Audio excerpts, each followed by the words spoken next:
Hi friends, welcome back to our channel. இன்னைக்கு நம்ம சேனல்ல ஒரு ரெசிபி பார்க்க போறோம். லாஸ்ட் வீக் எங்க ஊர்ல வந்து நல்ல மழைனா வந்து மாடரேட்டா ரெயின்ஃபால் இருந்துச்சு. At the same time 1 week ஃபுல்லா கம்ப்ளீட்டா வந்து கிளைமேட் வந்து ரொம்ப சில்லுன்னு இருந்துச்சு. யார் யார் ஊர்ல மழை பெஞ்சிச்சு என்னன்னு சொல்லிட்டு எனக்கு கமெண்ட் செக்ஷன்ல சொல்லுங்க. அது மாதிரி ஒரு ரெய்னி டேல லஞ்சுக்கு வந்து நான் காரக்குழம்பு செஞ்சிருந்தேன். ரொம்ப சிம்பிளான இன்கிரிடியன்ஸோட அந்த ரெசிபி இன்னைக்கு நான் ஷேர் பண்ணியிருக்கேன். ஸ்கிப் பண்ணாம வீடியோவை பாருங்க.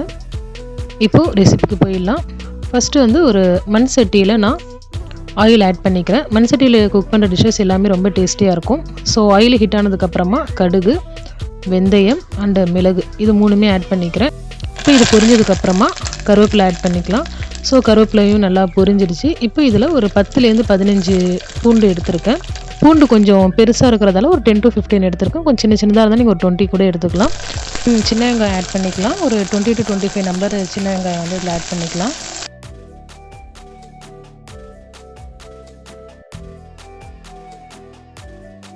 ரெண்டு பச்சை மிளகாய் நான் கட் பண்ணி இதில் ஆட் பண்ணிக்கிறேன். ஸோ இப்போ இதை நம்ம நல்லா வதக்கிக்கலாம். இது ஓரளவுக்கு வதங்கட்டும். இப்போ இது ஓரளவுக்கு வதங்கிடுச்சு. இப்போ இதில் நான் வந்து தக்காளி ஆட் பண்ணிக்கிறேன். இந்த குழம்புக்கு தேவையான உப்பு ஆட் பண்ணிக்கலாம். இப்போ இது நல்லா ஒரு மிக்ஸ் கொடுத்துக்கலாம். இதை மிக்ஸ் பண்ணிவிட்டு இது நம்ம வேகிறதுக்கு நம்ம க்ளோஸ் பண்ணி குக் பண்ணிக்கலாம். நல்லா இது மசிஞ்சு வரட்டும். என்கிட்ட கொஞ்சம் கத்திரிக்காய் வத்தல் இருந்துச்சு. ஸோ அதை குழம்புல ஆட் பண்ணலான்ட்டு நான் வந்து வானலில் அதை வந்து ஃப்ரை பண்ணிகிட்ருக்கேன். இப்போ இது ஃப்ரை ஆகிடுச்சு. இதை தனியாக எடுத்து வச்சிடலாம். இப்போ நல்லா வதங்கி வந்துடுச்சு. பாருங்கள், வெங்காயம் தக்காளி எல்லாம் நல்லா மசிஞ்சிடுச்சு.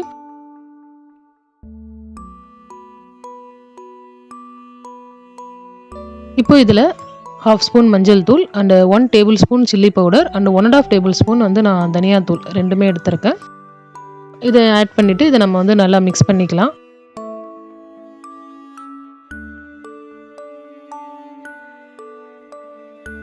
இப்போ இதில் நாம் ஆல்ரெடி ஃப்ரை பண்ணி வச்சுருந்த கத்திரிக்காய் வத்தலை நான் ஆட் பண்ணிக்கிறேன். வத்த குழம்பு அண்ட் காரக்குழம்பு ரெண்டுத்துக்குமே வந்து பெரிய டிஃப்ரென்ஸ்லாம் கிடையாது. ரெசிபி ஒன்று தான். இதில் வந்து வத்தல் ஆட் பண்ணுவோம், அதில் ஆட் பண்ண மாட்டோம். அன்னைக்கு வந்து நான் என்கிட்ட இருக்கிற இன்க்ரீடியன்ஸ் வச்சு குக் பண்ணியிருந்ததால் நான் வத்தல் ஆட் பண்ணியிருக்கேன். எண்ணெய்லாம் நல்லா பிரிஞ்சு வந்துடுச்சு. இப்போ வந்து நான் புளி தண்ணி ஆட் பண்ணிக்கிறேன். ஒரு லெமன் சைஸ் புளி வந்து நான் ஊற வச்சுருந்தேன். அதோட வாட்டர் இப்போ ஆட் பண்ணி இதில் மிக்ஸ் பண்ணிக்கலாம்.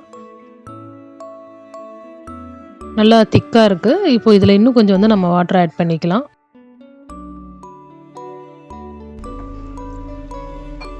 ஸோ இது நல்லா கொதிச்சு வரட்டும். நம்ம ஃபைனலாக வந்து தேங்காயும் இதில் நம்ம ஆட் பண்ணுவோம். தேங்காய் வந்து அதிகமாக ஆட் பண்ண வேணாம். சும்மா ஒரு ஸ்பூன் மட்டும் நம்ம வந்து கிரைண்ட் பண்ணி ஆட் பண்ணிக்கலாம். அண்டு தேங்காய் இல்லாமல் கூட குக் பண்ணலாம். இப்போது குழம்பு நல்லா கொதிச்சு வந்துடுச்சு. எண்ணெய்லாம் நல்லா பிரிஞ்சு வந்திருக்கு.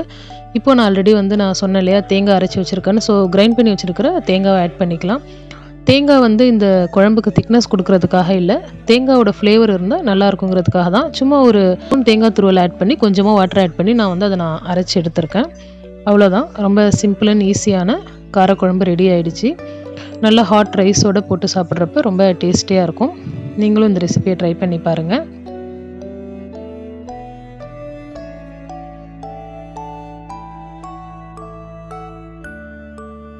இப்போது சர்வ் பண்ணிடலாம். இந்த வீடியோ உங்களுக்கு பிடிச்சிருந்தா லைக் பண்ணுங்கள். உங்களோட ஃப்ரெண்ட்ஸ் அண்ட் ஃபேமிலிக்கு மறக்காமல் ஷேர் பண்ணுங்கள். இந்த ரெசிபியை ட்ரை பண்ணி பார்த்துட்டு உங்களோட ஃபீட்பேக்கை எனக்கு கமெண்ட் பண்ணுங்கள்.